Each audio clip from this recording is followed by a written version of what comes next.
Rajkumar Sharma, higher secondary सैनो +2 का शिक्षक हूँ। और आज मैं आपके सामने जो 11th क्लास का बायोलॉजी का जो सिलेबस है उसके बारे में डिस्कस करूंगा। क्योंकि हम लोग क्या है, स्कूल में एडमिशन तो ले लेते हैं, लेकिन जब तक हमें पता ना हो कि हमें पढ़ना क्या है तो फिर हम अच्छे तरीके से अपने सिलेबस को नहीं पढ़ पाएंगे और उसे कंप्लीट नहीं कर पाएंगे। इसलिए उसकी जानकारी थोड़ी आवश्यक है। तो हमारा जो सिलेबस है ये टोटल 5 भागों में बटा हुआ है, ठीक है। 11th सिलेबस का जो सबसे पहला भाग है, इसे हम यूनिट के तौर पे अगर हम बताएं तो यूनिट 1 में जो है, जो फर्स्ट जो इसका टॉपिक है वो हमारा है diversity in the living world. First topic है हमारा डायवर्सिटी इन लिविंग वर्ल्ड। देखिए, डायवर्सिटी का मतलब क्या होता है? डायवर्सिटी का मतलब होता है कि different types of animals, different types of plants जो हम अपने आसपास देखते हैं, जैविक विविधताएं, डिफरेंट काइंड के जानवर, चाहे पशु पक्षी पौधे जिन्हें हम नहीं भी देख पाते हैं, सूक्ष्म जीव, तो ये सभी जीव जो विभिन्न प्रकार के हमारे आसपास वातावरण में मौजूद हैं, इसी विविधताओं का हम इसके अंतर्गत स्टडी करते हैं। तो यह जो यूनिट है, और इसको अगर हम डिवाइड करें तो इस यूनिट में हमें 4 टॉपिक के बारे में विशेष तौर पे पढ़ना होता है। टॉपिक कहिए या चैप्टर्स कहिए, वो 4 चैप्टर्स कौन कौन से हैं? पहला है द लिविंग वर्ल्ड, यानी सजीवों का जो साम्राज्य है उसके बारे में हम पढ़ेंगे। उसके बाद बायोलॉजिकल क्लासिफिकेशन, कैसे हम कैटेगराइज करते हैं उसके बारे में स्टडी करते हैं। प्लांट किंगडम के बारे में पढ़ना है, एनिमल किंगडम के बारे में पढ़ना है। ये 4 मेजर जो पार्ट हैं इस यूनिट के। यूनिट 1 को अगर हम बांटे, इसमें सबसे पहला हमारा हो गया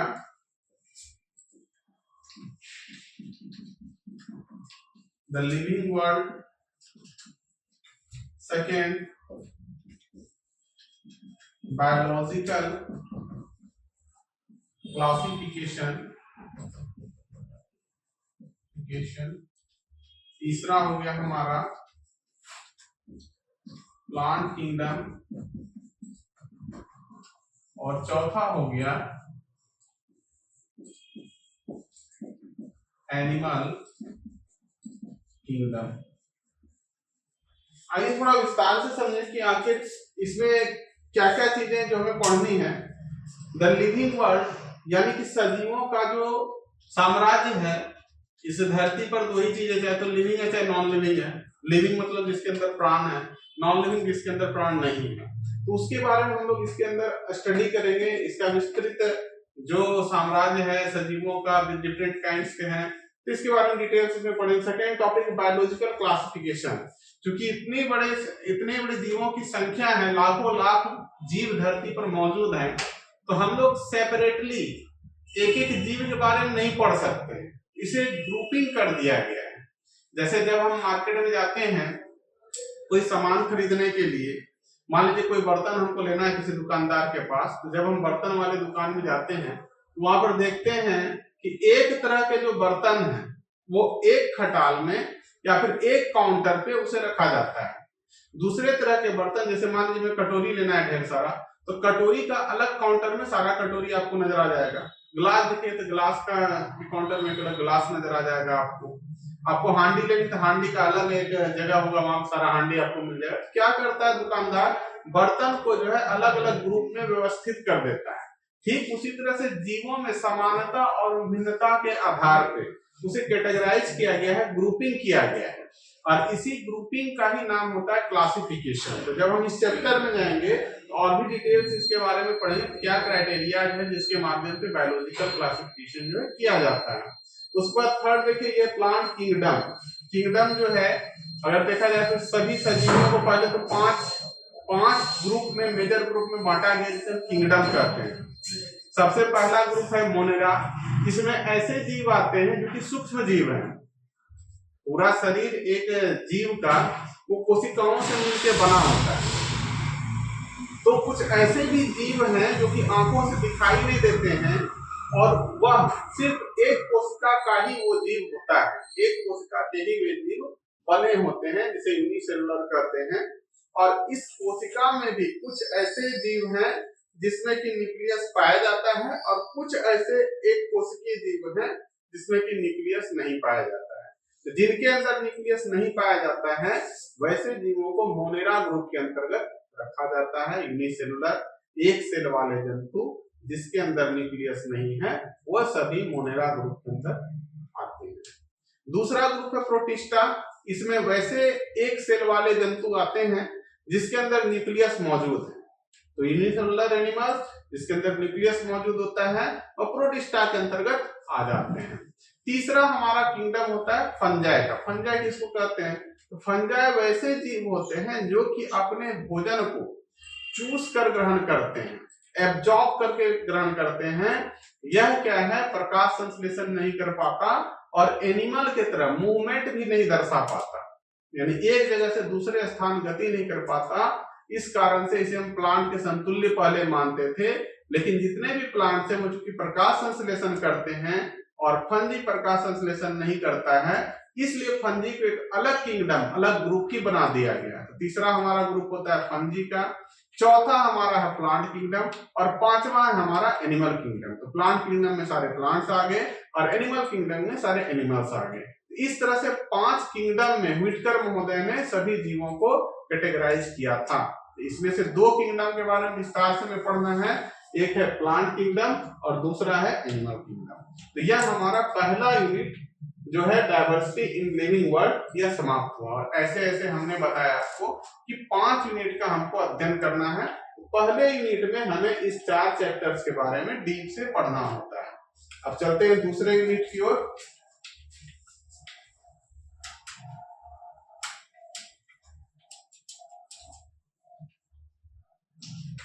तो यह है यूनिट 2 हमारा, और यूनिट 2 में जो हमको पढ़ना है वह पढ़ना है structural organisation in plants and animals. Structural organisation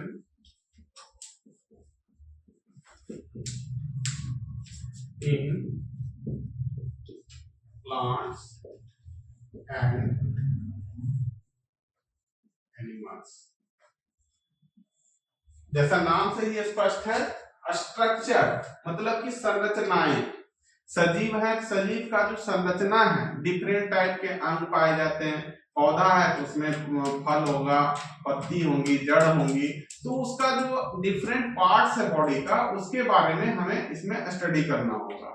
अगर एनिमल की बात करें तो एनिमल में हाथ है, पैर है, दिल है, जो भी डिफरेंट ऑर्गन्स है, इसके बारे में हमें क्या होता है, इसमें स्टडी करना पड़ता है। तो इस यूनिट को हम लोग 3 हिस्सों में बांट सकते हैं। तो हमने देखा कि पहले यूनिट में 4 चैप्टर्स थे और दूसरे यूनिट में 3 चैप्टर्स में पढ़ना होता है। पहला है मॉर्फोलॉजी ऑफ फ्लावरिंग प्लांट्स, यानी वैसे पौधे जिसमें फूल होता है। प्लांट्स को देखा जाए तो 2 भाग में बांटा गया है, क्रिप्टोगैम्स एंड फेंड्रोगैम्स। क्रिप्टोगैम्स मतलब वैसे पौधे जिसमें कि फ्लावर, ना तो फ्लावर होता है ना सीड होता है, और फेंड्रोगैम्स मतलब कि जिसमें सीड होता है, फ्लावर होता है। तो इसमें हमको स्टडी जो करना है एंजियोस्पर्म, वैसे पौधे जिसमें कि फूल होता है उनको एंजियोस्पर्म्स कहा जाता है। तो फ्लावरिंग पौधे, फूल वाले पौधे के अंगों के बारे में हमें इसमें स्टडी करना है। आकारिकी, मॉर्फोलॉजी का मतलब होता है आकारिकी, यानी शारीरिक संरचना विज्ञान। तो शरीर की संरचनाओं के बारे में, फ्लावरिंग प्लांट के शरीर की संरचनाओं के बारे में हम इस चैप्टर में पढ़ेंगे। और सेकेंड है एनाटॉमी ऑफ फ्लावरिंग प्लांट्स। अब देखिए यहाँ पर 2 चीजें हैं, एक तो मॉर्फोलॉजी है और दूसरा क्या है, एनाटॉमी है। तो मॉर्फोलॉजी होता है जब हम अंग को बाहर से अध्ययन करते हैं तो वह मॉर्फोलॉजी कहलाता है। आकारिकी मतलब कि आकार का विज्ञान, तो बाहर से जो उसका आकार है, जब हम उसका स्टडी करते हैं तो वह साइंस के मॉर्फोलॉजी सेक्शन में आता है। और एनाटॉमी का मतलब होता है कि आंतरिक। तो जब हम किसी भी ऑर्गन के अंदर का स्टडी करेंगे, आंतरिक तौर पे पढ़ाई करेंगे, तो उसको हम लोग एनाटॉमी के अंतर्गत रखते हैं। तो इसमें हम लोग एनाटॉमी के बारे में, एनाटॉमी ऑफ फ्लावरिंग प्लांट्स के बारे में पढ़ेंगे। तो जो सेकंड हमारा था इसमें चैप्टर, हुआ था एनाटॉमी ऑफ फ्लावरिंग प्लांट्स। और इसके बाद जो लास्ट इस यूनिट का जो तीसरा चैप्टर है, तो सेकंड यूनिट का तीसरा चैप्टर है स्ट्रक्चरल ऑर्गेनाइजेशन इन एनिमल्स। जंतुओं के जो स्ट्रक्चरल ऑर्गेनाइजेशन है, इसके बारे में हम स्टडी करेंगे। तो इस तरह से हमारा यूनिट 2 के अंदर तीनों जो चैप्टर्स हैं वो हमारा कंप्लीट होता है। और इसके बाद अब हम चलते हैं आगे यूनिट 3। तो जो हमारा यूनिट 3 है यह है कोशिका से संबंधित। अगर हम यह कहें कि सजीव और निर्जीव में एक प्रमुख अंतर आप बताएं, तो ये सजीव और निर्जीव का जो एक सबसे प्रमुख अंतर है, जो मेन अंतर है, मेन डिफरेंस है कि जितने भी सजीव हो वो कोशिका से बने होते हैं। एक कोशिकीय जीव भी होते हैं तो वो भी कोशिका के ही बने होते हैं। तो सभी जीवों में क्या है, कोशिका पाया जाता है। और जो निर्जीव हैं उसके अंदर कोशिका नहीं होता है। ये मेजर डिफरेंस है। तो यूनिट 3 में सेल के बाद से संबंधित जानकारी को रखा गया है। इस यूनिट का नाम है सेल। थर्ड यूनिट है सेल एंड देयर फंक्शंस। कोशिका का स्ट्रक्चर और उसके फंक्शन के बारे में हम इसमें स्टडी करेंगे। तो सबसे पहला इसके अंदर 3 चैप्टर्स हैं। सबसे पहला है cell, basic unit of life. जैसा हमने अभी आपको बताया कि कोशिका ही वह आधार चीज है जिससे हम ये डिफाइन कर सकते हैं कि कोई भी स्ट्रक्चर वो लिविंग है या नॉन लिविंग है, वो सेल ही डिवाइड करता है। सेल के प्रेजेंस या एब्सेंस से ही हम बता सकते हैं। अगर फंक्शनल सेल है, काम कर रहा है तो वो सजीव है। अगर सेल नहीं काम कर रहा है या फिर वो मान लीजिए कि नॉन फंक्शनल या सेल है ही नहीं, तो वो क्या है, वो निर्जीव है।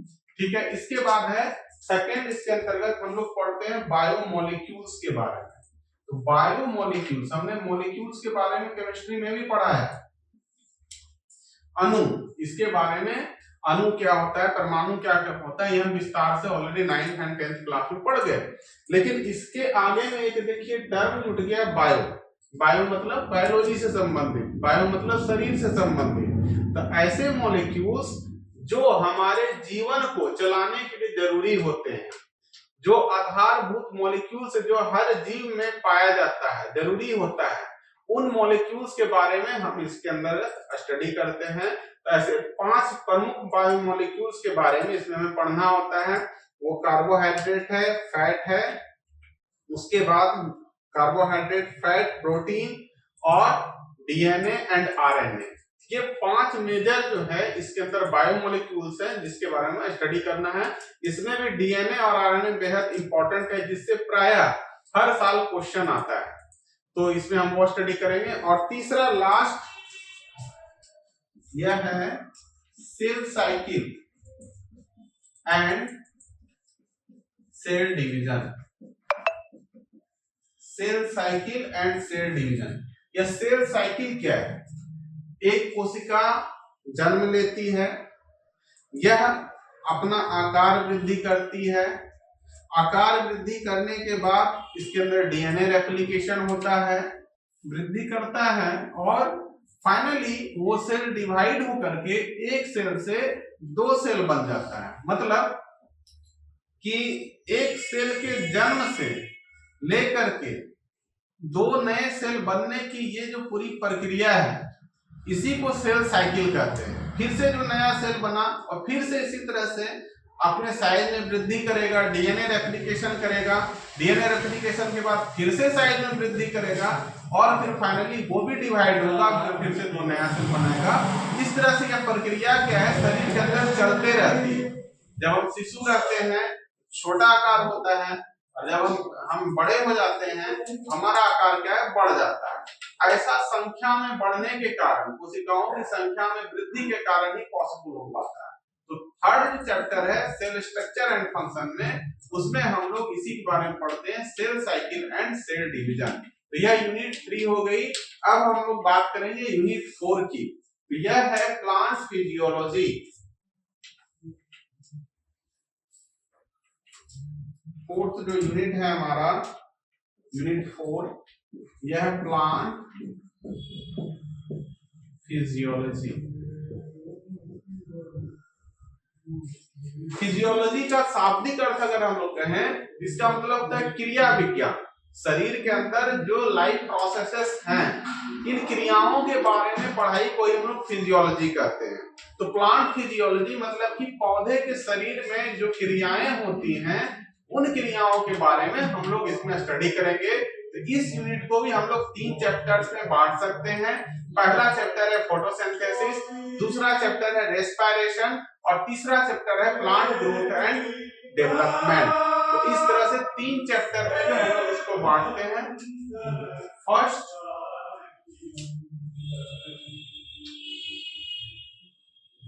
Photo synthesis in plants, second है रेस्पिरेशन इन प्लांट्स और थर्ड है प्लांट ग्रोथ एंड डेवलपमेंट। सबसे पहले बात करते हैं फोटोसिंथेसिस की, कि फोटोसिंथेसिस क्या होता है। फोटोसिंथेसिस को हम लोग प्रकाश संश्लेषण हिंदी में कहते हैं। मतलब कि लाइट के द्वारा पौधे अपने शरीर में बायोमोलिक्यूल्स का निर्माण करते हैं, चाहे सुक्रोज हो चाहे ग्लूकोज हो। तो यह जो निर्माण होता है सूर्य प्रकाश के माध्यम से, यह क्षमता सिर्फ और सिर्फ पौधे में ही है। वह सूर्य प्रकाश से अपने अंदर उस ऊर्जा का इस्तेमाल करके भोजन का निर्माण कर सकता है। तो यह कैसे ये प्रक्रियाएं होती हैं, इसके बारे में डिटेल से हम इसमें स्टडी करते हैं फोटोसिंथेसिस के अंतर्गत। अब देखिए, भोजन का निर्माण तो हो गया, कार्बोहाइड्रेट का निर्माण हो गया, चाहे पौधे हो चाहे जानवर हो। तो कार्बोहाइड्रेट को लेने के बाद हमें ऊर्जा कैसे प्राप्त होता है। हम लोग कार्बोहाइड्रेट खाना खा लिए, उससे ऊर्जा कैसे निकलेगा, इसकी स्टडी हम लोग करते हैं रेस्पिरेशन के अंतर्गत। रेस्पिरेशन का हम लोग जनरली, बहुत सारे बच्चों का ऐसा सवाल होता है कि सर जो हम ऑक्सीजन अंदर लेते हैं, कार्बन डाइऑक्साइड बाहर होता है, पौधे कार्बन डाइऑक्साइड अंदर लेते हैं और ऑक्सीजन बाहर होता है, तो ये रेस्पिरेशन। तो यह सही उत्तर नहीं होगा। रेस्पिरेशन का मतलब होता है कि शरीर को ऊर्जा की प्राप्ति होनी चाहिए। हमने ऑक्सीजन अंदर लिया, लेकिन अगर हमें ऊर्जा नहीं उससे प्राप्त हो रहा है तो वह रेस्पिरेशन नहीं कहलाएगा। इस ऑक्सीजन का इस्तेमाल होता है शरीर के अंदर ग्लूकोज को तोड़ने में। यह ग्लूकोज टूट करके कार्बन डाइऑक्साइड और वाटर का निर्माण करता है और साथ में हमें ऊर्जा प्राप्त होती है, जो कि एटीपी के रूप में संचित होता है। तो हमारे शरीर में ऐसे ही रेस्पिरेशन होता है। इसके बारे में हम लोग डिटेल से इस टॉपिक के अंतर्गत पढ़ेंगे। रेस्पिरेशन इन प्लांट्स है, ठीक है। प्लांट्स कैसे, ये तो हम अपने शरीर के बारे में बताए, लेकिन प्लांट्स कैसे उसको उस ऊर्जा को ग्रहण करता है। फोटोसिंथेसिस में कार्बोहाइड्रेट का निर्माण होता है जो पौधा करता है, और रेस्पिरेशन में क्या होता है, उस कार्बोहाइड्रेट से पौधा एनर्जी प्राप्त करता है। ये दोनों ही प्रक्रियाएं पौधे के अंदर होती है। और इसके बाद लास्ट जो इसके अंदर चैप्टर है वह है plant growth and development. Plant growth यानी प्लांट की वृद्धि कैसे होती है, डिफरेंट ऑर्गन्स प्लांट के अंदर होते हैं, पत्ती होते हैं, जड़ होते हैं, तो वो कैसे डेवलप करता है, इसके बारे में हम लोग डिटेल से इसके अंतर्गत पढ़ेंगे। और अब हम लोग बात करते हैं लास्ट इसके अंदर जो यूनिट है 11th क्लास के सिलेबस में, वह है ह्यूमन फिजियोलॉजी। ये प्लांट के बारे में हमने स्टडी किया, और हम अब अपने शरीर के बारे में जानेंगे। हमारे शरीर में क्या क्या क्रियाएं होती हैं। तो जो 5वां यूनिट है हमारा, वह है ह्यूमन फिजियोलॉजी, मानव का क्रिया विज्ञान, जो कि बहुत ही इंपॉर्टेंट है हमारे लिए, नीट पर्पस से भी बहुत इंपॉर्टेंट हो जाता है ये यूनिट। तो इसके अंदर हम लोग पूरे इस ह्यूमन फिजियोलॉजी के यूनिट को 6 भागों में हम लोग बांट सकते हैं। पहला, सबसे पहले पहला जो चैप्टर है वह है breathing and exchange of gases. हम लोग जो श्वास लेते हैं तो श्वसन, इसे सिंपल भाषा हम लोग रेस्पिरेशन भी कर सकते हैं, जो हम पहले बताए। Breathing and exchange of gases को हम इसके अंतर्गत पढ़ेंगे। फिर इसके बाद दूसरा जो चैप्टर है इसके अंतर्गत वह है हमारा body fluid and their circulation. Body fluid, हमारे शरीर में रक्त है, इसके साथ साथ लिंग भी है, लसिका है, टिश्यू फ्लूइड है। तो बॉडी फ्लूइड का कैसे सर्कुलेशन होता है एंड मूवमेंट, रक्त कैसे मूव होता है हमारे शरीर में, लिम्फ कैसे मूव होता है हमारे शरीर में, इसके बारे में डिटेल से स्टडी इस चैप्टर के अंतर्गत हमें करनी है। यह हमारा दूसरा चैप्टर है ह्यूमन फिजियोलॉजी के तहत। फिर इसके बाद तीसरा, यह एक्सक्रीशन का मतलब होता है शरीर में जो हानिकारक चीजें हैं जो कि शरीर को नुकसान पहुंचा सकती हैं, इसे हम लोग एक्सक्रीटरी प्रोडक्ट्स भी कह सकते हैं। तो एक्सक्रीशन यानी कि excretory products and their elimination. Elimination का मतलब होता है शरीर से बाहर करना। क्योंकि होता क्या है, शरीर के अंदर जो ऐसे पदार्थ का निर्माण हो रहा है जो शरीर के लिए नुकसानदायक है, अगर वो शरीर से बाहर ना हो तो फिर इंसान ज्यादा देर तक सरवाइव नहीं कर पाएगा। जैसे उदाहरण के तौर पे मान लीजिए कि हम ग्लूकोज हमारे शरीर में टूटता है तो कार्बन डाइऑक्साइड और वाटर का निर्माण होता है। ये कार्बन डाइऑक्साइड शरीर के लिए हानिकारक है, इसे शरीर से बाहर करना पड़ता है।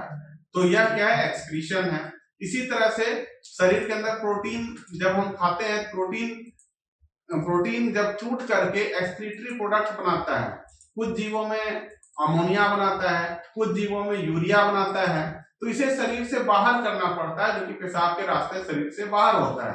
ये एक्सक्रीटरी प्रोडक्ट यानी एक्सक्रीशन से संबंधित, यानी आप मोटे तौर पर आप ये समझ लीजिए कि किडनी के बारे में हम लोग विस्तार से इसमें स्टडी करेंगे। फिर इसके बाद लोकोमोशन। लोकोमोशन का मतलब चलना फिरना, movement. Locomotion and movement, locomotion and movement. तो लोकोमोशन कैसे पॉसिबल है? यह स्केलेटल सिस्टम, जो हमारा हड्डियों का जो ढांचा है, यह इसके कारण ही हम अपने जगह पर खड़े रह पाते हैं, चल फिर पाते हैं, बोल पाते हैं। इसके बारे में हम लोग स्टडी करेंगे, लोकोमोशन एंड मूवमेंट, यानी कि यह हमारा चौथा चैप्टर है। इसके बाद पांचवा चैप्टर है न्यूरल कंट्रोल एंड कोऑर्डिनेशन। यहां पर आप एक टर्म देख रहे होंगे, न्यूरल। न्यूरल का मतलब आप समझ जाइए न्यूरॉन से संबंधित। हमारे शरीर को कंट्रोल करने का जो पूरा पावर है वह हमारे माइंड के पास है। जो हमारा नर्वस सिस्टम यानी तंत्रिका तंत्र इसे हिंदी में कहते हैं, ये नर्वस सिस्टम ही सभी अंगों के अंदर सामंजस्य बैठा पाता है, और हम जो भी अपना कार्य कर पाते हैं इस नर्वस सिस्टम के कारण ही कर पाते हैं।